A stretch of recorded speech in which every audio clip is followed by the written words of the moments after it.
For years we have looked at spinal cord injury or brain injury and said, end of story, no further progress.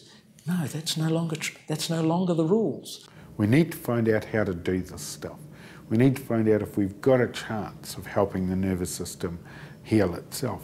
I'm one of over 5,000 New Zealanders with a spinal cord injury, one of the highest rates per capita in the Western world.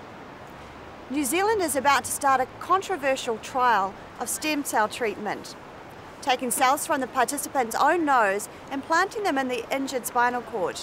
The rules are changing and they're going to be rewritten in the next 10 years. I'm willing to be one of the first human guinea pigs out there. Like they're saying in Australia, we should wait for Australia to do it and wait 10 years and see what happens. Well, I'll be 60 by then, it'll be too late for me. I mean, this is my shot at it. Oh, definitely to be able to walk, absolutely. To be able to walk and climb upstairs and, you know, just, yeah, have a dance, exactly, absolutely. That's the dream. In Portugal and now New Zealand, scientists are taking the first steps towards making it a reality. A Portugal clinic offers stem cell transplantation as a treatment and claims some success.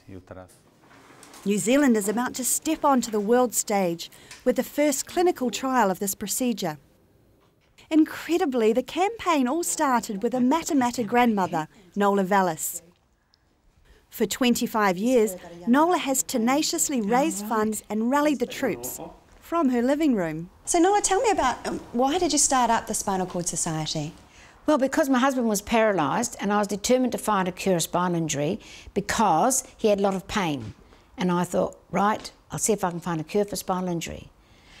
And it's taken 25 years, but we've now got through ethics and we're ready to do some trials. Big call for a Matamata grandmother, but Noela's been the driving force behind getting research in New Zealand off the drawing board and into the lab. Money the Spinal Trust raised established a centre for research in Otago. Now Noela intends to find another $2 million, the cost of the 2-year stem cell trial. My aim is to get this in the next 2 or 3 years into the medical world for everybody, so that if you broke your back again, or if you're an able-bodied person and broke your back, you'd go into hospital and you'd be drip-fed some stem cells, of your own stem cells, and within a few months you'd be back in the workforce, the same as a broken arm or a broken leg. Not quite that simple, but you have to admire her enthusiasm. This trial has been rejected twice by the Ethics Committee. I really feel the problem was that the Ethics Board straight away thought, because the majority of them are lay people, I think they thought, oh, well, this is fetal cells, embryonic cells. And as soon as you talk about stem cells, 98% of people think that. They don't realise that there's adult stem cells, which are your own cells, and that's what we're going to use. And they didn't understand that. And once we got it right, well, got our side of the story in that there are 2 types of stem cells, they've now taken a completely different attitude. Now the trial has the green light, it's over to the scientists. This is where it's all happening, at the Centre for Innovation.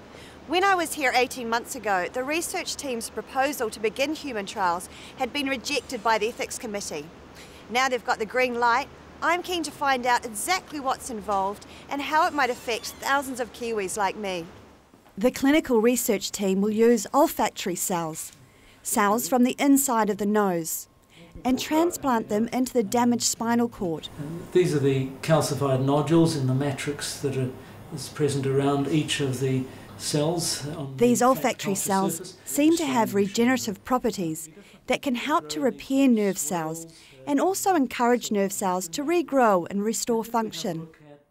It's based on some studies done back in the 1990s looking at olfactory tissue. That's tissue up in the roof of the nose which provides a sense of smell. Now, people have suddenly realised that this is a rather unusual part of the nervous system because we're constantly replacing the nerve cells there, and those new nerve cells have to grow through the tissues, through the base of the skull and up into the brain to establish meaningful connections. Part of the process is shown here in our footage of surgery being performed in Portugal. It was realised that there must be some very important guidance signalling mechanisms there to support that, and when they looked they found a cell called the olfactory ensheathing cell. And it's that cell that a number of research studies have shown is able to help support the repair of injured spinal cord nerve cells. Professor Grant Gillet specialises in medical ethics, while Dr Jim Fade, a cellular biologist, leads the research team. One of the ethics committee's biggest concerns was safety for the participants and the danger of false expectations. Those two things have been addressed, I think, in two ways. First, by getting more safety evidence and responding to the specific points, for instance, about neuropathic pain that were raised in relation to safety. And secondly, making sure that the information given to participants was realistic in terms of the state of the art at the moment. This research isn't new. The Portuguese team, led by Dr Carlos Lima, reported small improvements for patients who had olfactory stem cells transplanted into the injured spinal cord. Some reported activity in muscle groups previously dormant. Others were able to better control bowel and bladder function. What you don't hear about with this and other experimental treatments are those for whom it made no difference, or worse, left them in considerable pain. While the Portugal clinic offers a treatment, the New Zealanders are carrying out a clinical trial with a control group and documented results. We hope that that kind of filling in with neuroscience between nothing and clinical change will actually start to tell us a whole lot more of the story about human neurological recovery, which, even if it's a story we don't fully know for another 20 years or 30 years or however long it takes, carries hope for a person, you know, who's paralysed and who needs to feel that something is being done. 12 people will be selected for the trial. 6 will get the surgery and an intensive physiotherapy program. The other 6 will get only the physiotherapy treatment. In past Stemcell trials, detractors have suggested it may have been the physiotherapy element alone that caused a change in function. To dispel or prove this theory, in these trials, both the group receiving the stem cells and a control group that don't will have to undergo a rigorous physiotherapy regime. The reasoning is that you want to see real changes dependent on the surgery, not changes brought about by an increased optimism or involvement or a physiotherapy regime or some other kind of rehabilitation program that's aimed at an individual of the type concerned. When we visited Dr Carlos and his team in Portugal, we learned that physiotherapy is a huge part of the rehabilitation process, as it is with these trials. What I'm wondering is how they're going to motivate the 12 Kiwi participants to keep up with the strict physio regime for 2 years. I spent a year of my life doing intensive physio. I know how hard it is. In this trial, they'll be expected to do 2 hours of physio 6 days a week for 2 years. One of the other important questions of the research is, one is obviously the effects of the surgery, but the other is looking at whether we can maintain people in an optimal physical activity program for 2 years. And people will be, a part of the eligibility criteria of coming into the study is making sure they do have high levels of motivation to begin with. It'll be a tough assignment for the control group, the ones who don't get the surgery. No one chooses which group they're in. The issue for a trial where you have controls is that everyone is part of a team. Now, in a rugby team or a netball team, you don't have everyone all scoring the tries and all scoring the goals. That's not the way things happen.